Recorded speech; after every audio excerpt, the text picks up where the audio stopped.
탈무드. 다섯 그룹으로부터 배우는 교훈. 어떤 배가 항해를 계속하고 있었어요. 그런데 바람이 강하게 불고 파도가 높게 일더니 심한 폭풍우가 몰아쳐 배는 항로를 잃고 말았어요. 아침이 되자 바다는 다시 조용해졌고 가까이에 아름다운 포구가 있는 섬이 있었어요. 배는 포구에 닻을 내리고 잠시 동안 쉬어가기로 했어요. 그 섬에는 형형색색의 아름다운 꽃들이 만발해 있고 먹음직스러운 과일들이 주렁주렁 매달린 나무들이 신선한 녹음을 들이우고 있으며 온갖 새들이 다정하게 지저귀고 있었어요. 배에서 내린 손님들은 5그룹으로 나뉘었어요. 첫째 그룹은 아무리 아름다운 섬이라 할지라도 빨리 자신들의 목적지로 가고 싶어 했어요. 그래서 그들이 섬에 올라가 있는 동안 순풍이 불어 배가 떠나버릴지도 모른다는 생각에 아예 상륙조차 하지 않고 배에 남아 있었어요.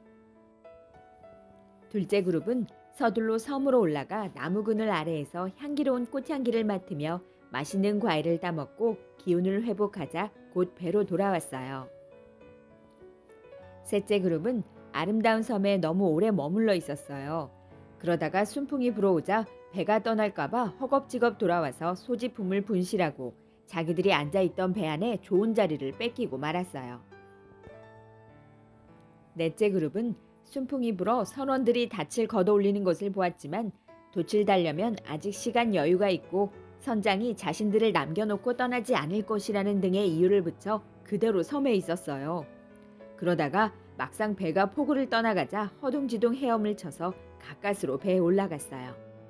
그때 바위나 배전에 부딪혀 생긴 상처는 항해가 끝날 때까지 아물지 않았어요. 다섯째 그룹은 아름다운 경치에 도취된 채 계속해서 많은 열매를 먹고 있었어요.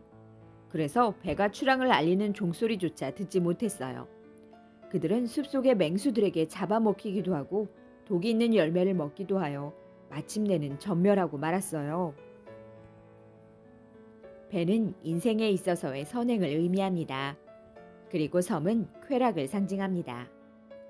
첫째 그룹은 인생에서 쾌락을 전혀 맛보려고조차 하지 않았어요. 둘째 그룹은 쾌락을 조금 맛보았지만 배를 타고 목적지까지 가야만 했다는 의무를 잊지 않았어요. 이것이 가장 현명한 그룹이에요. 셋째 그룹은 쾌락에 지나치게 빠지지 않고 돌아오기는 했지만 역시 고생을 했으며 넷째 그룹은 결국 선행으로 돌아오기는 했지만 그것이 너무 늦어 목적지에 도착할 때까지 후유증이 아물지 않았어요. 그러나 인간이 빠지기 쉬운 것은 다섯째 그룹이에요. 일생 동안 허영을 위하여 살거나 앞날의 일을 잊어버리고 살면서 달콤한 과일 속에 독이 들어있는 것도 모르고 먹게 마련이에요. 쾌락은 펼쳐진 양귀비 같아서 꽃을 주면 핀 꽃은 시든다. 또 쾌락은 강에 떨어지는 눈과 같아서 한순간이지만 그 다음엔 영원히 녹아버린다. 번스. 참다운 이득. 선인 몇 사람이 악인들과 마주쳤어요. 그 악인들은 사람의 뼛속까지 먹어치울 만한 인간들이었어요. 세상에 그들처럼 교활하고 잔인한 인간은 없었어요. 선인들 중 한 사람이 그들 같은 인간은 모두 물에 빠져 죽어버렸으면 좋겠다고 말했어요. 그러자 선인들 중에서 가장 훌륭한 사람이 말했어요. 아니요, 그런 생각을 가져서는 안 돼요. 아무리 죽어버리는 편이 나을 만큼 그들이 악하다 하더라도 그런 기도를 해서는 안 돼요. 악인들이 죽기를 바라기보다는 악인들이 자신의 죄를 회개하기를 기도해야 하오. 악인을 벌하는 것은 내게 아무런 이득이 되지 않는다. 도리어 그들이 잘못을 뉘우쳐서 내 편이 되면 이익이 되는 것이다. 조물주의 손을 떠날 때 모든 것은 착하고 어진 것이나 인간의 손에 의해서 그것이 악화된다. 루소. 사랑의 편지. 젊은 사나이와 아름다운 아가씨가 사랑에 빠졌어요. 사나이는 아가씨에게 평생 동안 성실할 것을 맹세하며 결혼했어요. 두 사람은 얼마 동안 모든 일이 순조로워 행복한 나날을 보냈어요. 그러던 어느 날 남편은 아내를 남겨두고 여행을 떠났어요. 아내는 오랫동안 남편이 돌아오기를 기다렸지만 그는 돌아오지 않았어요. 다정한 친구들은 아내를 동정했고 그녀를 시기하는 여자들은 그가 절대로 돌아오지 않을 거라며 비웃었어요. 아내는 일생 동안 성실할 것을 맹세한 남편의 편지들을 읽으며 울었어요. 편지는 그녀를 위로해 주었고 어려운 현실을 견뎌낼 수 있는 힘이 되었어요. 몇 해 후 남편이 돌아왔어요. 아내는 오랜 기다림과 슬픔의 세월을 그에게 호소했어요. 남편이 물었어요.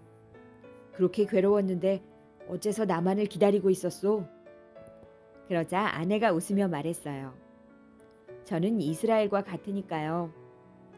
이스라엘이 다른 나라의 지배를 받고 있을 때 타국 사람들은 모두 유태인을 비웃었어요. 또한 이스라엘이 언젠가는 독립할 거라고 말하면 그들은 이스라엘의 현인들을 비웃었어요. 그러나 유태인들은 오직 학교나 예배당에서 이스라엘을 지켜왔어요. 유태인들은 하나님이 주신 그 거룩한 약속을 믿고 살아왔답니다. 하나님은 그 약속을 지키셨어요. 결국 이스라엘은 독립했던 것이에요. 인간은 행동을 약속할 수 있어도 감정을 약속할 수 없다. 자기를 속이는 일 없이 영원의 사랑을 맹세하는 인간은 애정의 표시를 영원히 약속하는 것이다. 니체. 하나님이 남긴 것.